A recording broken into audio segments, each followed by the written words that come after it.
मैं कन्हैयालाल शर्मा, प्रधानाचार्य राजकीय उच्च माध्यमिक विद्यालय लालपुरा, थाना गजेलवर। आज हम कक्षा 12 के विद्यार्थियों के लिए विषय अर्थशास्त्र की इकाई 2 मांग व मांग का नियम का अध्ययन करेंगे।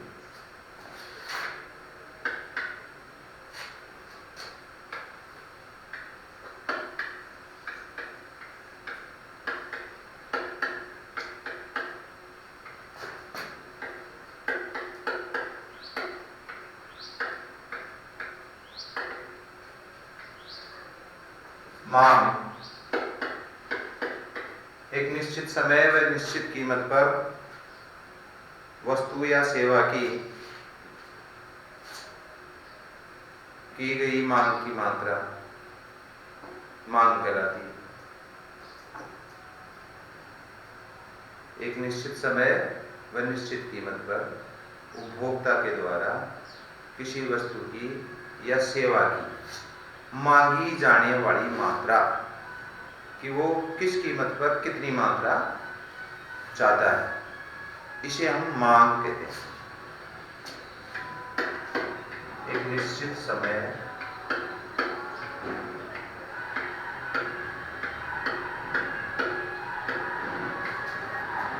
वह निश्चित कीमत पर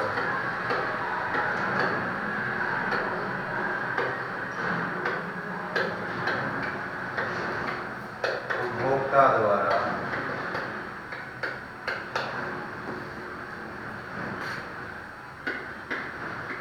वस्तु या सेवा की मांगी गई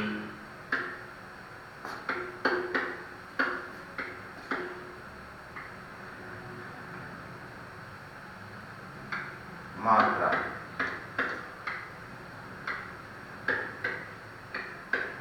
मांग कहलाती है। एक निश्चित समय व निश्चित कीमत पर उपभोक्ता द्वारा वस्तु या सेवा की मांगी गई मात्रा मांग कहलाती है। मांग का नियम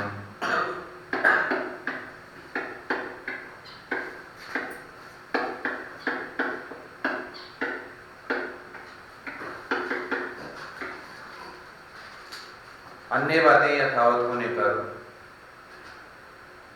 मांग का नियम वस्तु की कीमत व मांग के मध्य संबंध को व्यक्त करता है।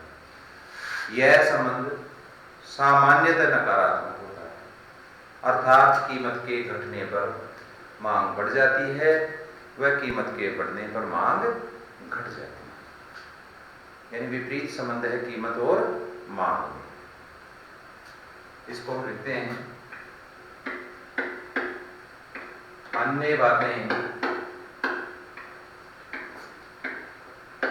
यथावत होने पर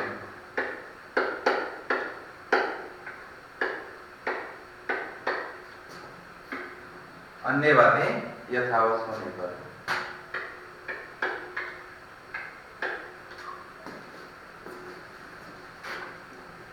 मांग का नियम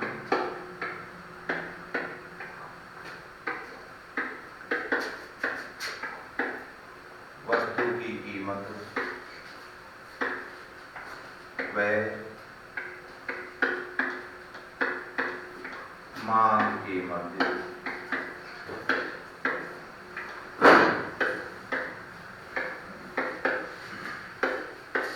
संबंध को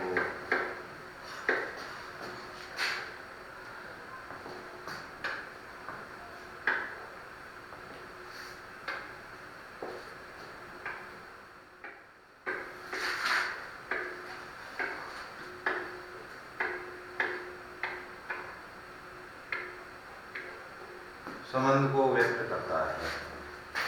यह संबंध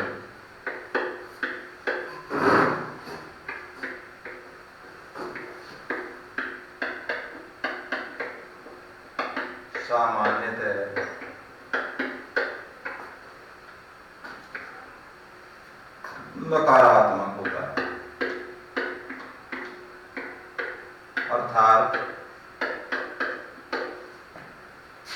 कीमत के बढ़ने पर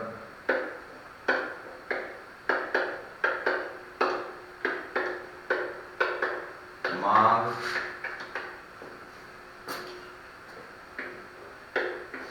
घट जाती है।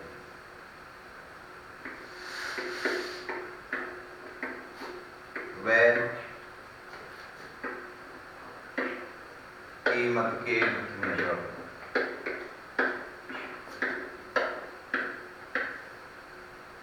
मांग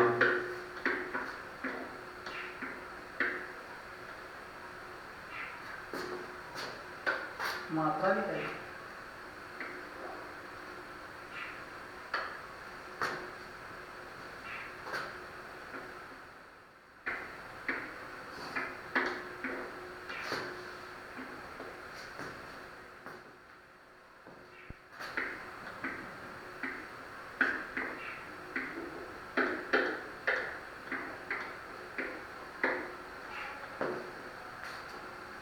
मांग का नियम, अन्य बातें यथावत होने पर मांग का नियम वस्तु की कीमत व मांग के मध्य संबंध को व्यक्त करता है।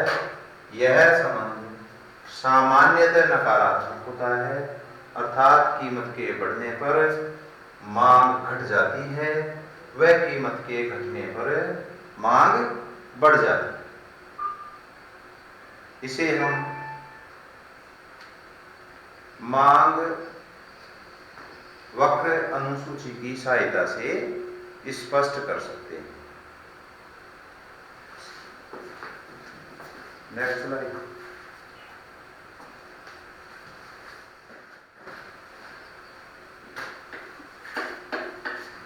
मांग वक्र अनुसूची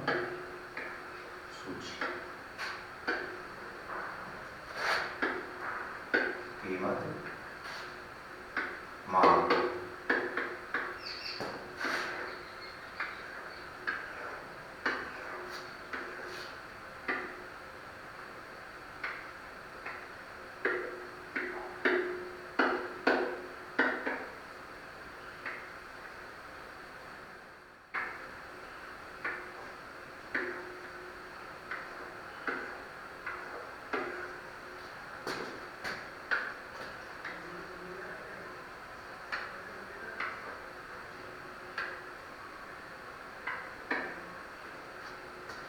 कीमत 1 रुपया है किसी वस्तु की, तो मांग 5 इकाइयों की है। कीमत 1 से बढ़कर 2 रुपया होती है, तो मांग कितनी हो गई? 5 से घटकर 4। ऐसे ही हम उल्टा देखते हैं, कीमत किसी वस्तु की 4 रुपया है, तो डिमांड 2 इकाई की है, और कीमत यदि कम होकर के 3 रुपया हो जाती है, तो मांग बढ़ जाती है। यानी जैसे जैसे वस्तु की कीमत बढ़ती है, मांग घट जाती है, और कीमत के घटने पर मांग बढ़ जाती है। यदि इस वक्र अनुसूची को हम एक रेखा चित्र में निरूपित कर दें,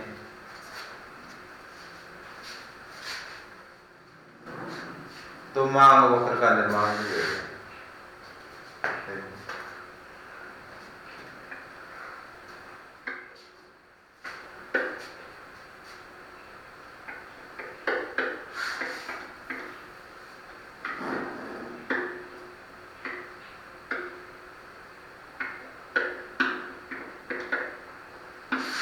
वस्तु की मांग,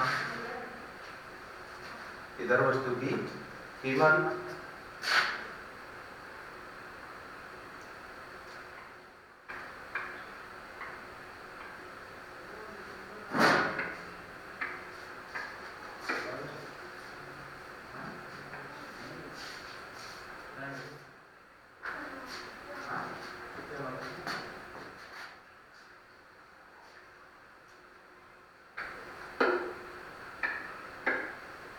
D1 D1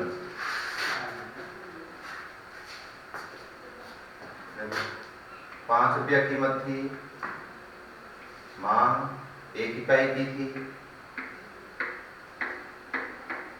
1 रुपया कीमत पर मांग 5 रुपया कीमत पर मांग 5 इकाई।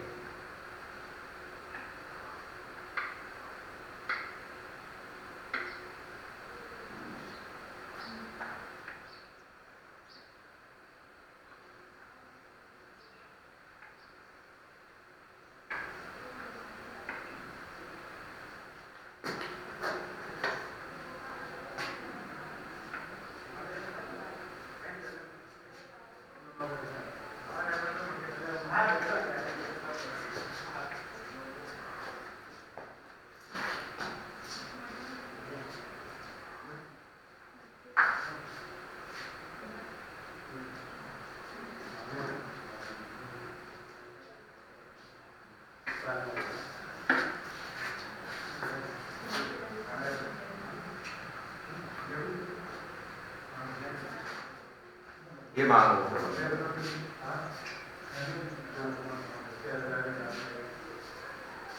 जो मांग के नियम को ऐसे के ऐसे दर्शाता है। Next slide.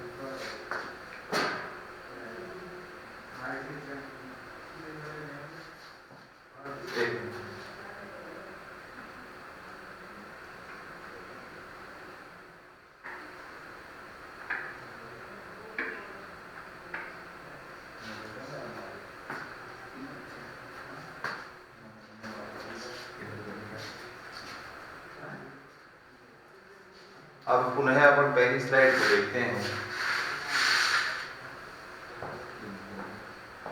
और इधर बैठ जाएंगे 5 मिनट बैठो सारी।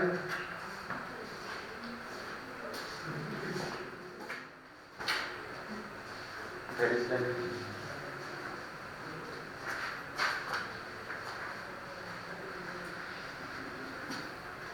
देखिए मांग के नियम को इसमें अन्य बातें यथावत होने।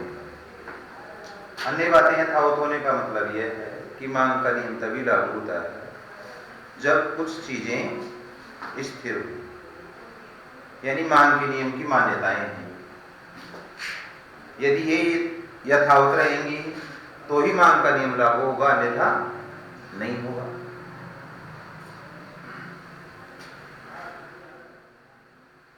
और ये संबंध जो दिखाया है वस्तु की कीमत और मांग में कैसा है? नकारात्मक है, सामान्यतः नकारात्मक है।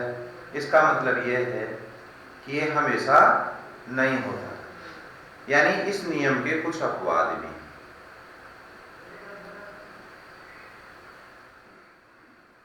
इस मांग के नियम से हम पूरे मांग की अवधारणा को, मांग के नियम को, पूरे मांग के चैप्टर को इससे ही स्पष्ट कर सकते हैं। तो मांग के नियम की मान्यताएं होंगी, अन्य बातें यथावत का मतलब है कि मांग का नियम तभी लागू होगा जब कुछ मान्यताएं होंगी, यानी कुछ चीजें स्थिर होंगी। और तब भी क्या है कि कभी कभी ये लागू भी नहीं होता है, यानी इसके कुछ अपवाद हैं जिन पर ये लागू नहीं होता है। इसको हम मांग के नियम को मांग फलन की सहायता से भी स्पष्ट कर सकते हैं। मांग फलन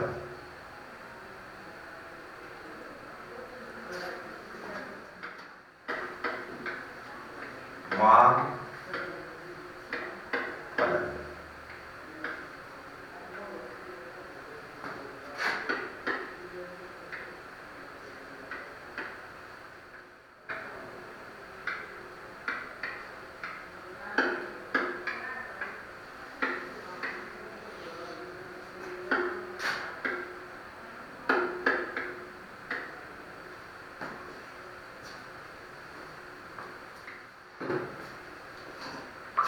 मांग फलन।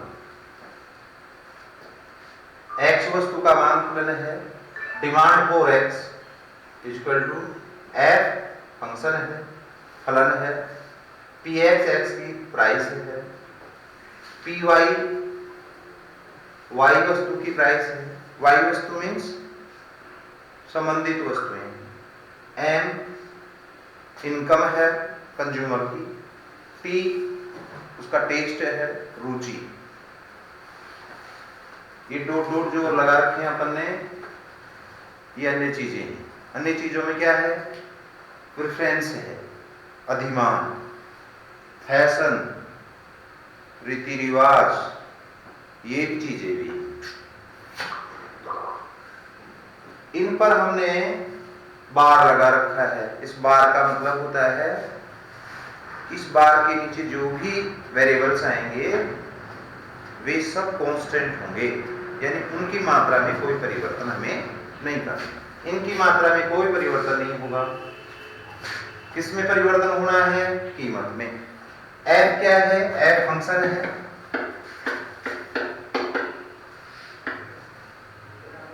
फंक्शन को हम संबंध भी कह सकते हैं। फलन है जो किसे व्यक्त करेगा?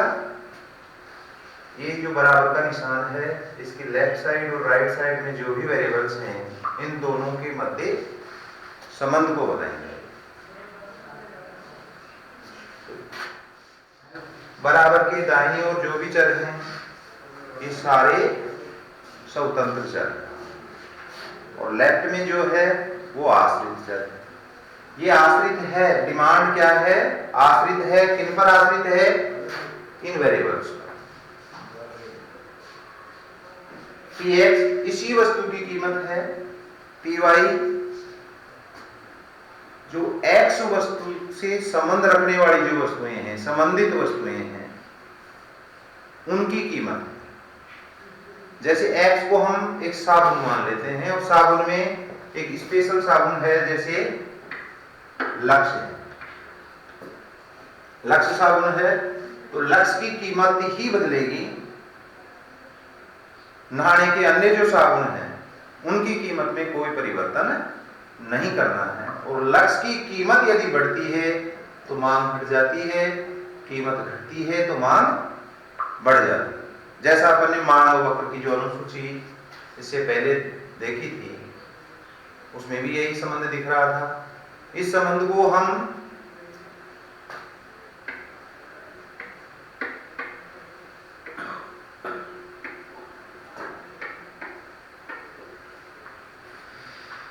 Less than 0। देखिए मैंने क्या लिखा? d dx upon d px। कीमत में d है, डेविएशन को व्यक्त करता है, विचलन। d फॉर डेविएशन है। डेविएशन का मतलब है विचलन, परिवर्तन। कीमत में परिवर्तन के फलस्वरूप वस्तु की मांग में होने वाला परिवर्तन कैसा होगा? ऋणात्मक। तो मांग का जो हमने नियम पढ़ा, उसको इस मांग फलन से हम स्पष्ट कर सकते हैं। अन्य बातें यथावत होने पर मांग का नियम वस्तु की कीमत और मांग के मध्य संबंध को व्यक्त करता है, और ये संबंध कैसा होता है? ऋणात्मक होता है। ये गणितीय भाषा है एक तरह से। यदि हम इसको ऐसे भी लिख दें तो भी स्पष्ट है।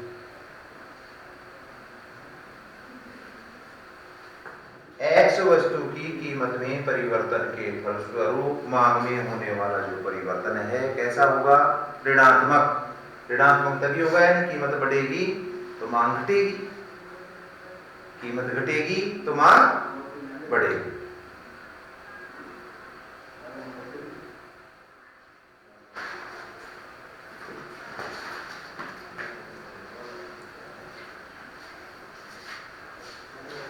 मांग फलन में जो चीजें दिख रही हैं,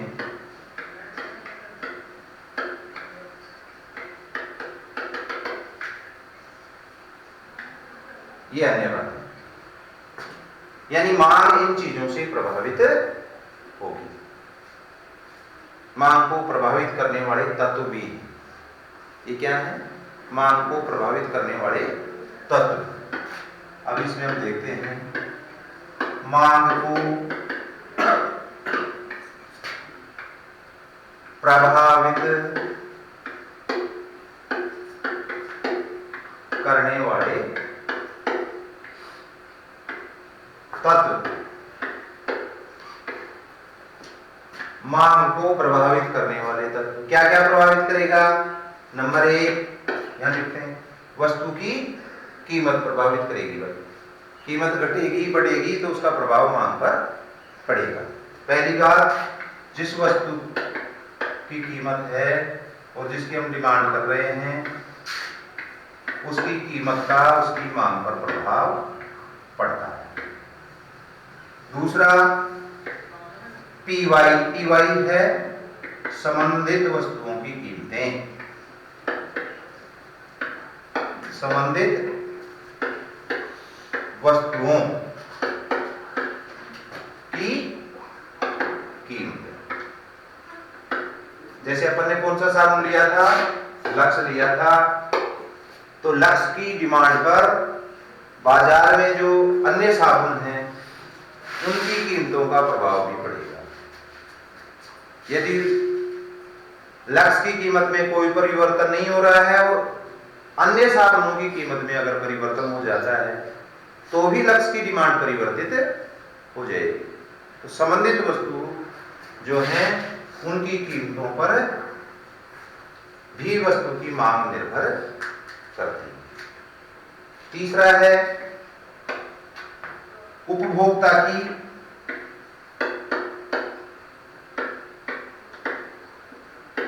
आय। ये बहुत महत्वपूर्ण है। उपभोक्ता की आय,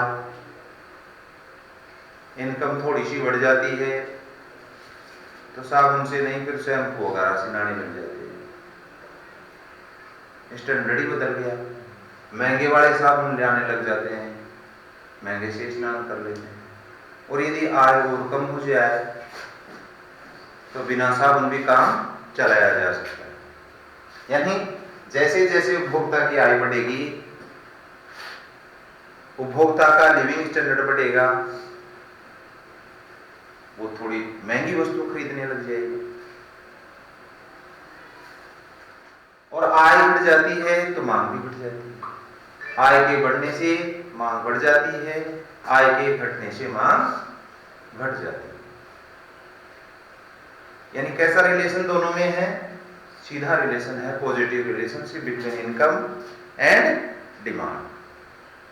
इनकम बढ़ेगी डिमांड भी बढ़ेगी, इनकम घटेगी डिमांड भी घट जाएगी। लेकिन ऐसा भी सदा ही नहीं होता। इसमें भी कहीं कहीं कोई चीज ऐसी है कि पॉजिटिव रिलेशन हमेशा नहीं रहता है। इसको जब अपन एंजल वक्र पढ़ेंगे, आय से और मांग के बीच में जो रिलेशन पढ़ेंगे तब देखेंगे तो उपभोक्ता की आय का मांग पर प्रभाव पड़ता है। आगे वो चीजें हैं जैसे उपभोक्ता की रुचि है, रुचि का भी मांग पर प्रभाव पड़ता है। कीमत के कम होने पर अगर उपभोक्ता की रुचि ही नहीं है तो उस वस्तु को परचेज नहीं करता है। और यदि रुचि है तो कीमत के बढ़ने पर भी वो उसे परचेज कर सकता है। तो उपभोक्ता की रुचि पर भी प्रभाव मांग प्रभावित होती है। अधिमान,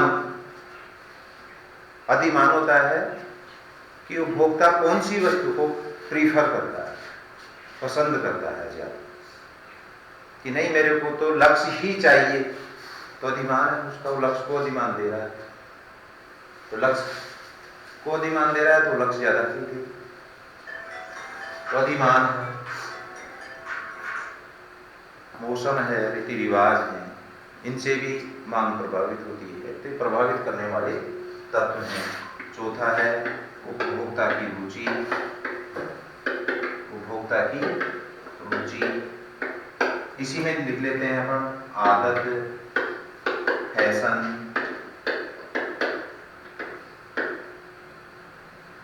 ये चीजें हैं, रीति रिवाज हैं, इनका भी प्रभाव पड़ता है। मांग पर मौसम का भी प्रभाव पड़ता है। सर्दियों में गर्म कपड़ों की डिमांड बढ़ जाती है, मौसम के कारण बढ़ती है। गर्मियों में गर्म कपड़ों की मांग कम हो जाती है। तो ये चीजें हैं जिनसे मांग प्रभावित है। यही चीजें जो हैं ये अन्य बातें हैं, और इन सारों को हम देखें और इनका प्रभाव मांग पर देखें तो हमें पता लगेगा कि मांग किन किन चीजों से प्रभावित होती है।